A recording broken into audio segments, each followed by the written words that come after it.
Sam G, welcome to The Growth Concept. Yes, sir. Thanks for having me on, mate. We're back, round two. Yes, round sir. two. Plenty better questions this time. 100%. I think we should start this off on how we met. Oh, the first time? Oh. How did we meet for the first time? I remember. I remember. Oh, no. Wait, do you remember? I don't think so. Oh, no, I'm gonna tell you this and you'll be like, oh, I remember that now. Okay, so obviously me and Keone go way back when we first started working at McDonald's, probably this is around like COVID, I reckon, like 2021. Yeah. Near 10, something like that. I still remember I was getting taught how to do like the front desk or like the front counter and all of that. And I remember like someone was teaching me how to make like a soft serve cone.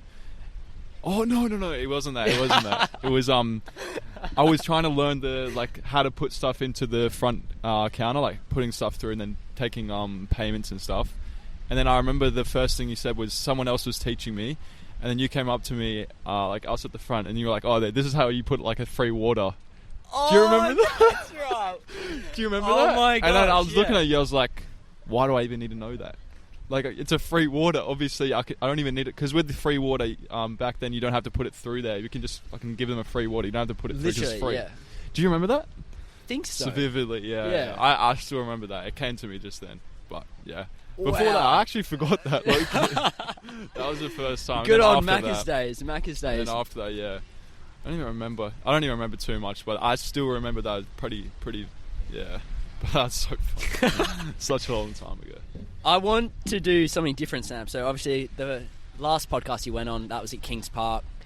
But now I want you to answer a question. I don't even know what question it is. Each one of these cards have a deep question on it, and I don't even know what they are. Alright. So I want you to pick a card and we both answer it. Alright, let's do it. Let's do it. Any card. I feel like this is some magic trick. Are they deep questions? Yeah. What's the question? If you could reconnect with one person from your past, who would it be and why? Oh, That's a good one. that is good. Reconnect. Just like... So do you mean like anything? Like someone you haven't seen in a while? Could be anything. If you could reconnect with one person from your past, who would it be and why? I guess it's anything. Could be anyone. Yeah. Reconnect. So that obviously means like you haven't talked to them in a while. No one's like...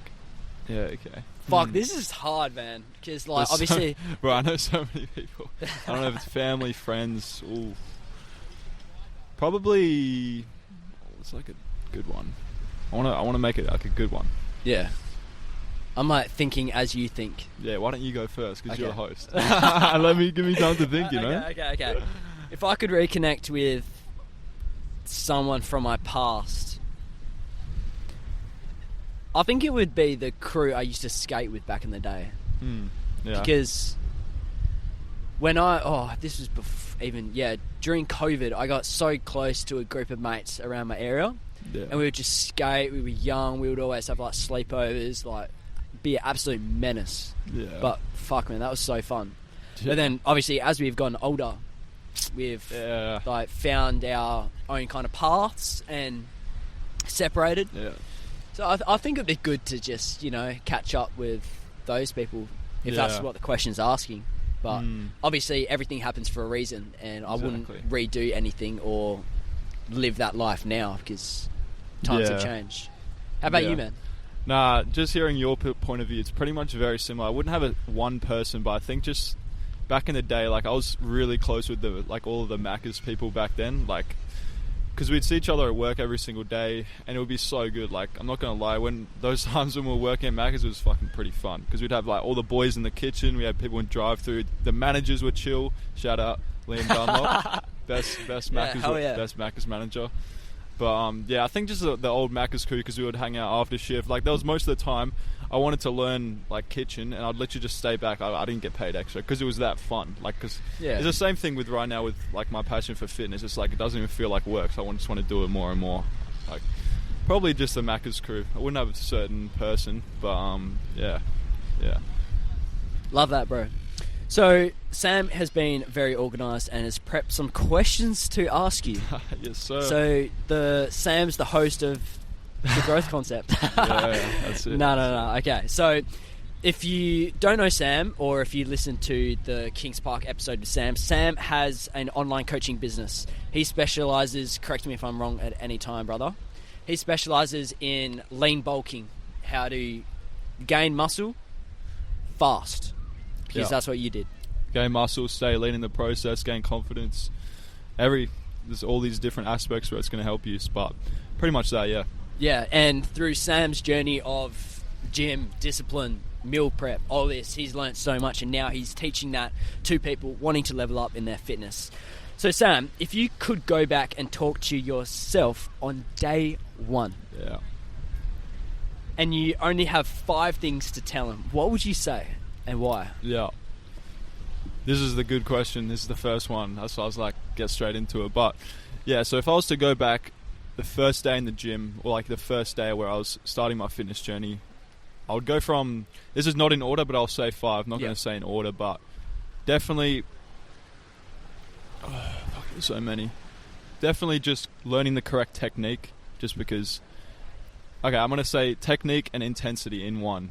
So obviously lifting technique, actually making sure your form is good. Obviously when we were back then, we're just doing bicep curls, not focusing on going all the way down, really just swinging the weight, not training hard as well.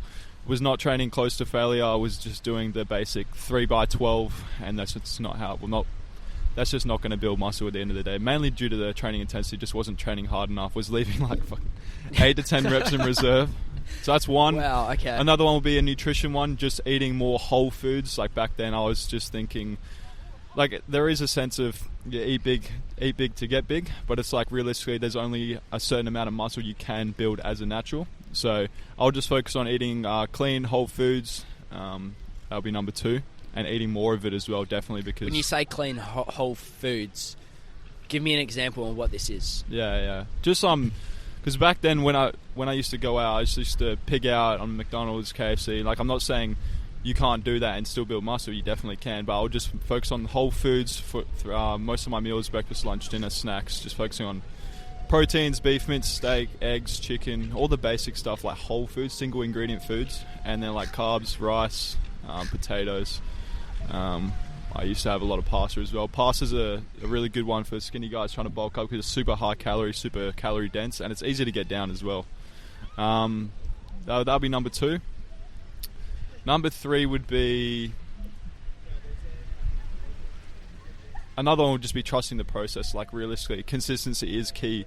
Like realistically, if you're consistent for 5 years, realistically, like that's the same thing with what's happened. Obviously, there's going to be ups and downs in your journey, but if you're consistent over a long period of time, you're always going to make results. But just being consistent and just sticking to a routine. Just because there was times where when I started, I would be consistent 1 week, then I would not go to the gym for 2 weeks, then I'll go back to the gym for a few days, and I just wasn't in an actual routine. Did you rush the process at all? Rush the process, yeah. Like obviously, if I knew what I know right now, and I went back in time, there's so many things I would change. Mainly like the training, the nutrition. But yeah, I definitely did rush it. Like there's a point in the first 6 months of when you start. It's called newbie gains. That's when you really start to build muscle straight away if you do things correctly. Obviously, back then I did not do things correctly. So my newbie gains. I've never heard of that before. What? it's so really, yeah. It's most people, especially, it's obviously dependent about genetics as well. Like there's so many people where it has like 4 to 6 months, they nail it in nutrition and training, and I'm telling you, they've gained like 10 kilos of muscle in the first like 4 months. There was a client of mine that in 3 months he gained 10 kilos of solid muscle because we dialed in the training, the nutrition, and yeah, it was crazy results. Yeah. Technique, number 1. Nutrition, number 2. 3, trust the process. Yeah. 4. There's way more. These are like, what would it be for sure? What about protein intake? Yeah, that's coming down to nutrition as well. Protein intake, obviously, that's essential when you're trying to build muscle. Let's say protein intake, and then let's just say lifting heavy as well. Yep. Also lifting heavy, because back then I was lifting like I could barely even bench the barbell when I first started. But I was just not lifting heavy enough, hence why I was doing like 12 to 15 reps, not even training hard. So I'd hit 12 to 15 reps, and I would still have like 10 in the tank. So it's just not lifting heavy enough, not training hard enough at the end of the day. Right. But yeah, those are the main ones. And number 5? Number 5 would just be learning from others as well. You learn so much from others. Like I remember when I first started. Oh no, another one would be don't be afraid to get help. Because when I first started, I was looking on YouTube, and YouTube's definitely helpful, but I learned so much more from other people in the gym. Like I'd always go up to people asking, even though I wasn't like the most social person, obviously talking to more people now, I go up to them and I'm happy to have a conversation with someone I've never met, but definitely asking for help just because they've been in the journey for way longer, so they actually know what's worked, what hasn't worked, what can you do to speed up the process. So asking for help. And then like I met like OG Jets gym bros is Zach, Regan. They helped me so much. Like I remember my first interaction with the guy was Regan. I was just doing an exercise and I was literally just doing mid-set and he came up to me and make sure I was pushing till failure.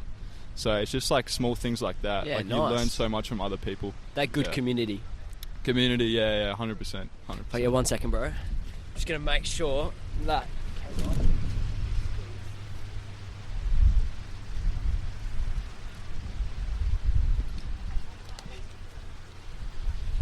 Chucked it in manual focus. If it's autofocus and someone walks by it, like distorts it a bit. Oh yeah, no, that's all good.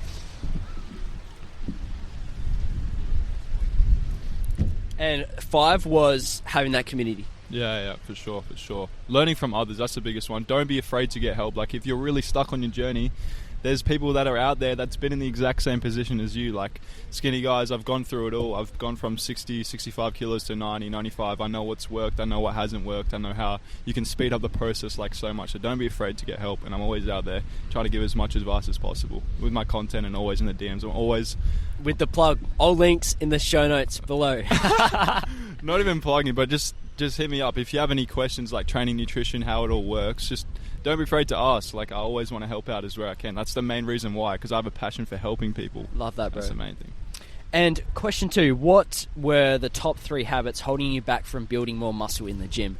This is interesting because I want to tie into what you think on the media is portraying this industry. Is there misconceptions that influence these habits that you got to change? I'll go off my question first. Yeah. The main ones is obviously drinking, smoking. Like smoking and vapes is the same thing.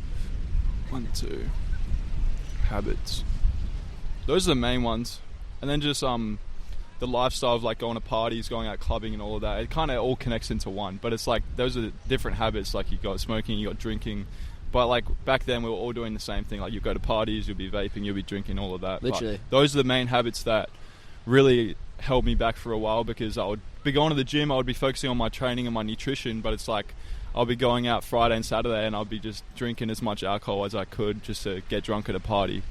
And it'll just be like, I'll just reset it every single week. I'll just make no progress until I finally came to realization that the reason why I haven't been building as much muscle is because of the nutrition. Oh no, not the nutrition, the drinking, the smoking, the vaping, especially because vaping hinders your appetite as well. So when I was vaping, I was eating like 1 or 2 meals a day, which is why I wasn't gaining any weight. Right. Yeah. How does drinking affect like gains? Because if I drink a beer, that's like 1,000 calories. It's not that much. No, it's not that much. But like people get big off drinking beer. Yeah. But it disturbs so many things. Mainly just your recovery. Like when you go out for a night, you get back at like 3 o'clock, 4 o'clock, and you had all this alcohol in your system. You've got nothing else. Like most people don't eat, they don't drink water when they're drinking all this alcohol. So it's just alcohol. It's just straight poison in your body, and you're just gonna sleep so bad that night. You're going to wake up hungover. Most people don't even eat, don't even drink water as soon as they wake up. So it's just in that cycle. And then you come to Monday and you've lost a bunch of weight. Like I remember I came back from Levers. This is like Levers 2023. I was just drinking, having like one meal a day for a whole week. And I came back and I lost 8 kilos. 8? And I was skinny back then and I lost 8 kilos. What? Yeah. What, just from obviously the routine of drinking? Yeah, drinking every single day, going like to the, what's it called? The Zone. The Zones. The Zone. Right. That was like 4 or 5 nights. But I think I'm dead set. I think it was less than a week. I think it was like 6 days. I came back 8 kilos. There's a reel coming about it on my more of the journey. You'll see that soon. But yeah, I lost 8 kilos in like 6 days. And that is insane. After that was like end of 2023. So the thing was the start of 2024. That was when I really, really took things up a notch. Wow. Okay. So what's one nutrition myth you believed early on? Yeah. Definitely dirty bulking, 100%. So it really just depends on the person. Like for myself, I wasn't one that I wanted to get like massive, because obviously if you're massive, you're going to have a substantial amount of fat on you as well. I just wanted to get that lean, aesthetic physique that most people see in movies. You know, when you watch a movie when you were super young, like, fuck, that guy's jacked. But it's mainly because they're such a low body fat. They don't have a substantial amount of muscle, but they're such a low body fat. With it, they're probably only weighed like maximum 70 kilos, but it's because they have no body fat on them, so it shows all that muscle underneath. If that makes sense. So is that more of the bodybuilding perspective? Because I know, like... What do you mean? For example, Arnold. Everyone knows Arnold. Yeah. He was fucking huge. Yeah. But I imagine his body fat would have been super low. Yeah. His body fat was super low. Like when you're competing in bodybuilding, your body fat has to be super low because you have to get that lean on stage. Like there's people on stage that are getting down to like 4-5% body fat, which is like not healthy. That's but nuts. It's definitely just dirty bulking. So the biggest misconception when it comes to bulking is you have to chuck as much food down as possible, but it's like not the case. There was a study shown that one of my coach showed me. There was a study where these people were eating in a massive surplus, maybe 800 to 1,000 above your maintenance. There was someone in a small surplus, and then there was someone eating at maintenance, and they all built the same amount of muscle. Yeah. Wow. Yeah, so that's why I always go for lean bulking, only eating in a small surplus, because realistically, if your main goal is to put on muscle, like lean muscle, then realistically that's the best way that you're going to build muscle. You don't need to be eating all of this, because you're just going to gain all of this fat that comes down with it.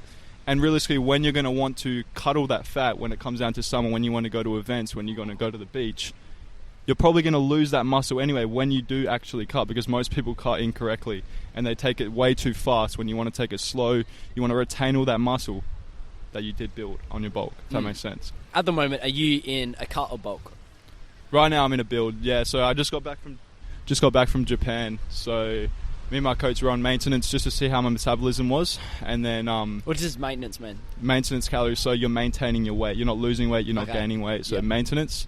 My maintenance was about 2,800, and then I bumped up the calories to about 3.2. I think 3,200. So I'm in a slow build, taking it super slow. You don't want to be gaining. Like another big misconception is guys just really focusing on the scale weight, but the scale weight is not a good indication of muscle build. This is what a really good thing about having a coach and different perspectives and all of this. Like me personally, like when I was trying to bulk up, I was trying to hit a number on the scale, when you should be really chasing PRs in the gym, because that's what's going to build muscle. Like most people they want to get 80 kilos on the scale, or they want to get 70 kilos on the scale, but realistically, if you're gaining so much per month, realistically, the maximum amount of that a natural can build with a muscle is probably 1.5 to 2 kilos of muscle, max. Wow. So if you're gaining 4 kilos on the scale each month, you're just gaining water weight and fat with it. Do you find that in society or in this culture, it's rushed? Like, people just want results now. Yes. It's the same thing with everything. It's the same thing. Like, obviously, I want my business to be doing more than it is, but like, that's everything. But that's what it comes down to. You want the journey. Like, most people want the results. They want 10 kilos right now, but realistically, that's not going to happen. Realistically, you want to nail your nutrition. Once you get everything dialed in, you're training your nutrition, then you're just on the journey, and you want to find training and nutrition, you want to find meals, and you also want to find exercises that you do enjoy, because when you enjoy it, it doesn't feel like a hassle. It doesn't feel like, oh, I have to go to the gym. You want it to be enjoyed, and you want to actually enjoy doing it. That's the main thing. Such a good point. So then, with that being said, is it possible to make progress without giving up your social life? Because based on what you've said, the drinking isn't the best for this if you want guaranteed results fast, or the fastest route. Yeah. And sleep is huge, and nutrition. Yeah. Can you 100%. still have a social life in this? For sure. Like, I still have a social life. I still go out with my mates. We go do different sports. I don't drink at all at the moment, but like, realistically, it's just coming down to balance, and it really just depends on who you hang out with. Like, back then, obviously, all of the people that I was hanging out with, we were all doing the same stuff, but it just realistically depends. Like, there was a quote saying, the 5 people that you hang out with, you're going to become, or the 4 people that you most hang out with, you're going to become that 5th person. Yeah. Just like what they're doing. So if you're the 4 people that you hang out with most, if they're going out drinking every single Friday, Saturday, Sunday, and then realistically you're going to be tempted, because obviously that peer pressure side of things. But like it really just depends. Like most of my mates, we don't drink, we don't do any of that now, but we still go out and do golf, or we just do anything. Like most of the time I just kick back, but you can still do it as well. Like that's why I have a coach as well, so if I do have social events, then we can always adjust your nutrition as well. So let's say you have a dinner plan with like your family. It's just always planning, and I always talk, and I always say how important scheduling is. Like if you have a meal that you're going out with your family, just making sure that you're not going overboard. Like realistically, if you're trying to bulk up, it's not the end of the day, because you are in a gaining phase. So when you are in a gaining phase, you are going to gain a bit of fat. That's just how it is. But it's mainly if you're in a fat loss phase and you're going out for dinner, you need to be adjusting your calories, so you are in a calorie deficit. But I won't go too deep into that, just because I don't really focus too much on fat loss. Obviously, I still take fat loss clients because I know how to obviously drop fat, and I have helped people drop fat, but mainly trying to help lean bulking just because that's where I was from. With people starting out in the gym nowadays, do you find a common big insecurity people have when starting out? Yeah. The biggest insecurity is definitely when people are starting their gym or they're starting their fitness journey, they think that people are going to judge them. And obviously people are always going to judge you, but like, who cares? Like realistically, if you're going to the gym for the first time, you think that people are actually looking at you and judging you for what you're doing. But like most people don't care. Like literally, I'm telling you, no one actually cares. They're just doing their own thing. And that's why I love the gym, is because everyone's just in there doing their own thing. Everyone's got different goals, different ambitions, and everyone's there for a reason, wanting to improve their fitness. Sam, this has been incredible. The last guest I interviewed left a question for you, not knowing who you are or what story you tell. Yeah. This question's good. If you were to describe your current mindset only using a sound, what would that be and why? Well, wait, my current mindset, was it? Yeah, so your mindset. So, for example, mine would be a war. A war, but there's a rainbow over this war. I got so much going on, but amongst everything, there's peace. I'm still happy. Yeah. I love what I'm doing, but it's chaotic. Yeah. That would be, so the sound of war, but also the peace that comes with the rainbow. Sound. Oh. I can't think. It could be like, Anything? I don't know, a rep at the gym, like that last rep, that sound of, Yeah, I don't know. Like, I reckon the sound of just like, there's always one more rep. So like, what I mean by that is just, like, there's always more you could be done. So like, if you're in that mindset of one more rep, it's just not one more rep in the gym, but it's like one more. Like, I need to get one more client. I need to do all of this. Like, there's always more that could be done. Like, when I say I can't do any more, there's always more work to be doing. I could be sending more messages out. I could be planning more content. There's always more to be done. I'm trying to think of a sound though that displays that. You got any thoughts? weights crashing. Probably. Weights crashing. Even just. Oh no. Like, you know, the sound of dropping weights. Yeah. Like, you've accomplished it. Yeah. That's what I'm viewing at the moment. It's a difficult question. Yeah. Very difficult question. I think I need a bit more time to think about it. Put me on the spot here. We can answer that one on the next podcast, Sam. Yeah. Sam easy. G, Sounds thank good. you so much, man. No stress. Thank you. We lost mics. Our laptop died, but the backups saved us. So lucky for the backups. Sam G, thank you, man. All good.